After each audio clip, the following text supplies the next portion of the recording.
Well, thank you for joining in. I'm excited to have an opportunity. I just got through doing an interview on CNN, and I thought while I was set up, I would spend a little moment and visit with you and share something with you that I think is impactful and important, how to defeat worry.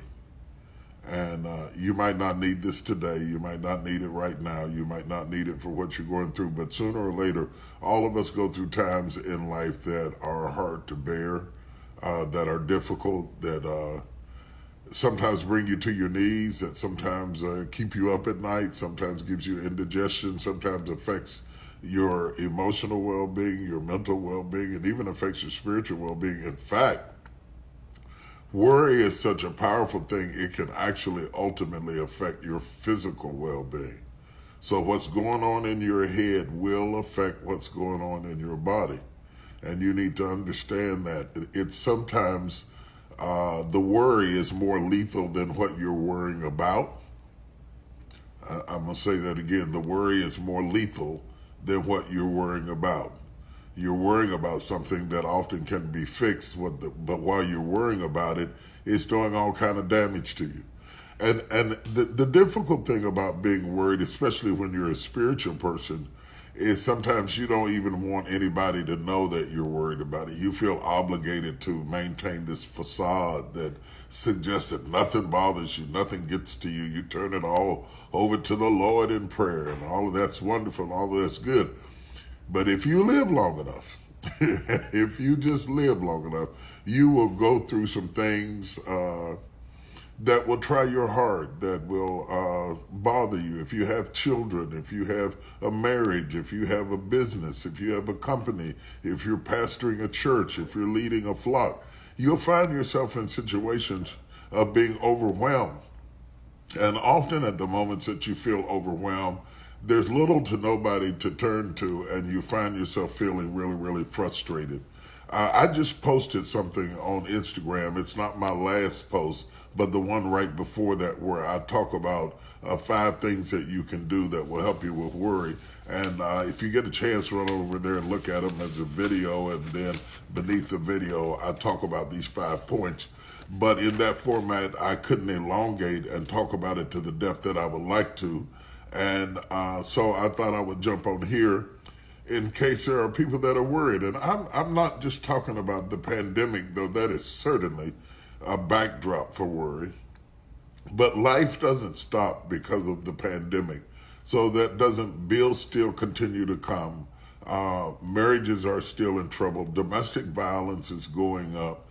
Stress and fatigue is impacted by coronavirus. We didn't need that. We already had enough things going on to keep us up at night, and then this comes along and gets in there too, and it creates sometimes stress and emotional disorders are silent killers. You don't even realize how bad it is.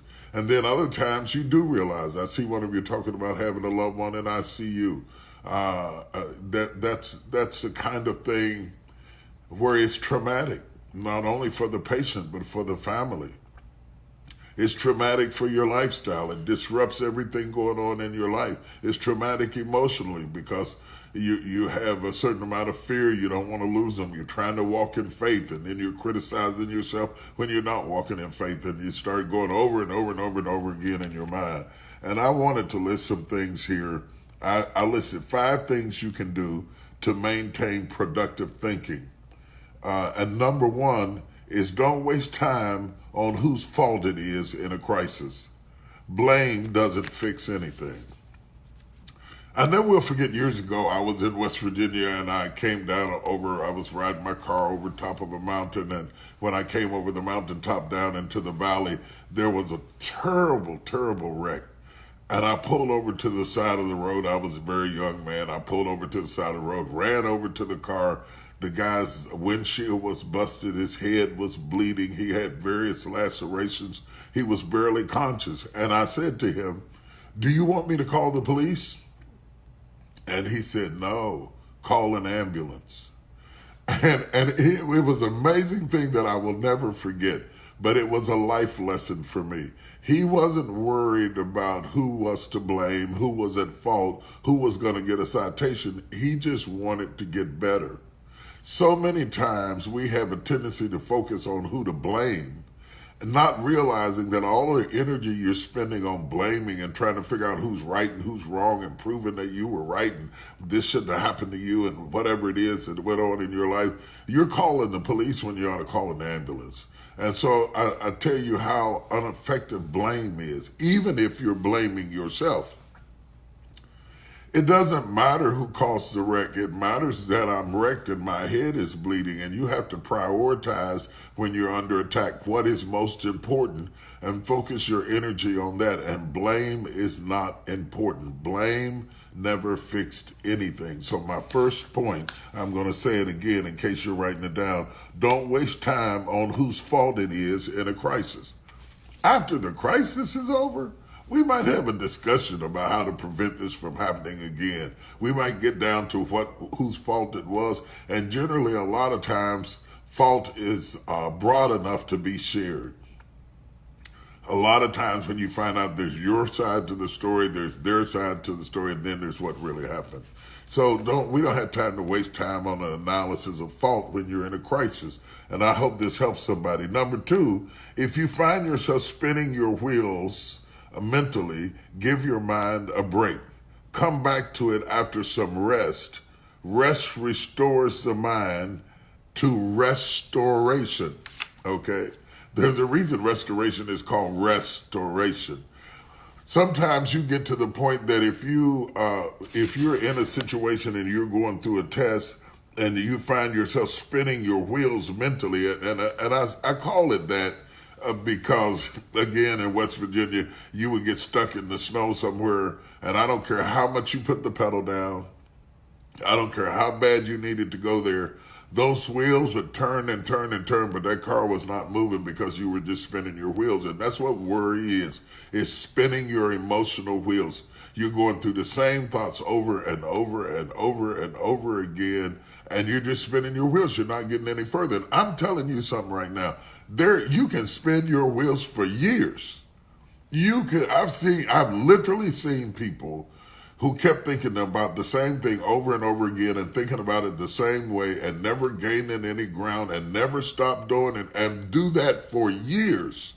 All the while the enemy is stealing your future away, stealing the promises of God away in your life, causing you not to be as productive as you really could be, and you are literally spinning your wheels. So I want to deal with this, and I want to get down into the trenches with it a little bit because I think it will really help you. And the next thing I want to talk about is, well, before I do that, let me spend another minute on spinning your wheels. If what you're thinking isn't bringing about quantifiable results in your life, then you need to change your thinking. I put the pedal down. It should work, but because of the conditions you're in, it doesn't work.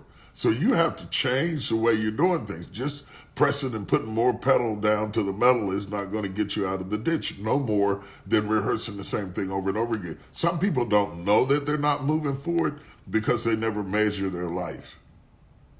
They never measure their life. So they don't know that they're not going forward. They just know that they got the pedal to the metal, and they just know that they get up every morning, but they don't notice that that Tuesday looks like Monday, and that Thursday looks like Wednesday, and that Friday looks like Thursday, and every day is basically repetitions of the same thing. You need to have measurements by goals of where you want to go in your life. And I'm not just talking about things and stuff and money. I'm talking about development as a person as well. Whatever the goal is, development as a Christian, development as a believer, development as a father. Do you have a goal for all of the titles that you wear? If you don't, you might not notice that you're not growing, you're not going anywhere, and it might be that you haven't defeated worry. Number 3, I want to give you this one. Irrigate your mind by talking to people who can share a fresh perspective, and don't argue with wise counsel, trying to exonerate yourself or indict someone else. Bring other people in your life who are more seasoned or who have been through things like that, who can shed light on it and perspective. Sometimes after you've thought about a thing over and over again, it might not be within the arsenal of your current information to know how to handle it. So when I say irrigate your mind with fresh perspective, sometimes getting out of your circle and out of your norm and getting around other people. One of the weirdest things I find in life is that pastors talk to pastors as a rule, doctors talk to doctors, lawyers talk to lawyers. We don't cross-pollinate enough, because sometimes when you start talking to people who don't do exactly what you do, but something similar to what you do, you can learn some things that you can drag back home into your life and make you better at what you do. It's no need in talking to somebody who has no understanding of your situation at all. So if you're a married person getting advice from a single person, that might not be smart. This isn't always true, but if you're a married person and all your girlfriends are divorced, their counsel might not be the best counsel you want to seek. You want to talk to somebody who's been successfully married for a number of years or survived being unsuccessfully married. How did you survive? How did you handle it? What did you do? You don't want to get counsel. The Bible says not to walk in the counsel of the ungodly. It's not just ungodly, but you don't want to walk in the counsel of people who have no evidence of victory in the area that you're seeking. I hope I'm helping somebody. And number 4, I'm almost finished. Train your mind to skim over the problem and focus on being solution-oriented. I could scream this all day long. Some people just go over and over the problem. I can't believe it. I can't believe this happened to me. I can't believe my son ran away. I can't believe I got a child in jail. And over again, what did I do wrong? I thought I was the best mother I knew. You're just going over and over. Skim over the problem, and let's start focusing on being solution-oriented. Training your mind to be solution-oriented, whether you're a leader or an employee or just a person in general, is very important. I, as a employer, and I have a lot of staff, I'm not looking to hire somebody who's bringing me problems. I'm trying to hire somebody who's bringing me solutions. I don't want to marry somebody who's just bringing me problems. I want to be married to somebody that helps solve problems. And you can be that person. Even if you have not been, you can be. But you have to train your mind to be solution-oriented. If you're not careful, you will just bring people more and more problems, and eventually they'll get tired of you. When people get tired of you, they will let you go.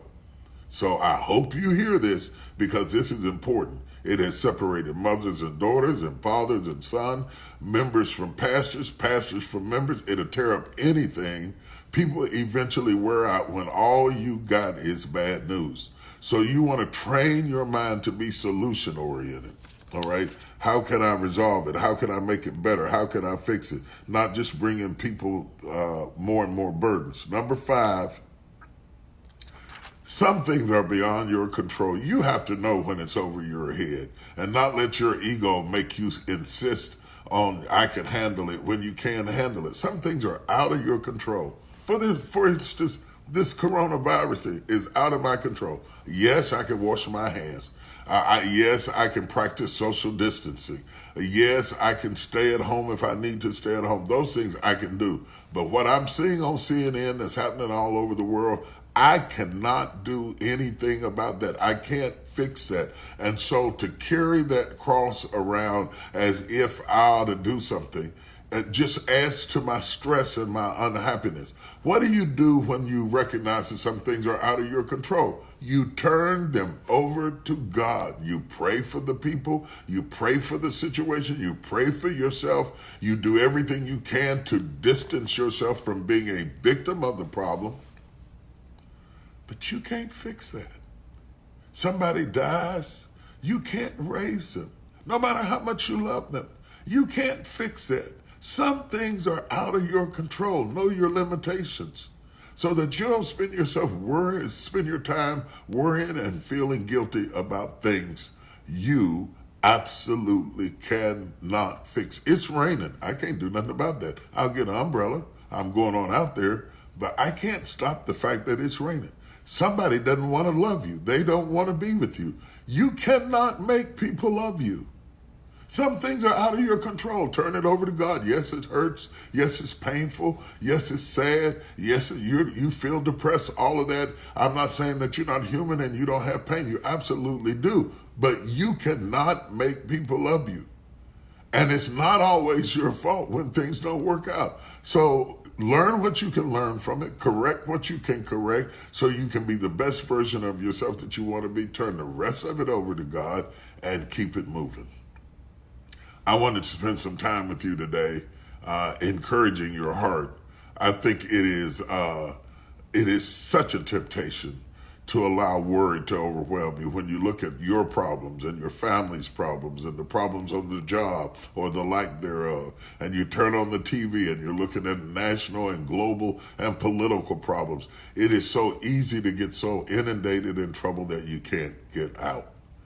I wanted to spend some time encouraging you, giving you these 5 principles. Going over to Instagram and take a look at our site. It's the second post on Instagram, and there's a video there. It'll give you further information on it. And this Sunday's message that I'm going to be preaching is going to help you with that as well. Love you. Praying for you. Yes, I'm doing more Facebook Lives than I normally do. I'm doing it because we're going through something, and we have to go through it together, and we have to keep one another uplifted and keep one another going. It's the human thing to do. It's the right thing to do.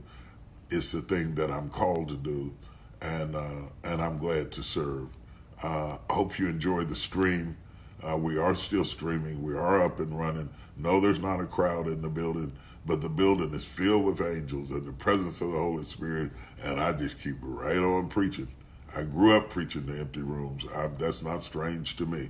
So anybody who just thought I could only preach in a crowd and this and that and that, and all the crazy things people think because when they don't know, they just fill in the blanks. You got that twisted.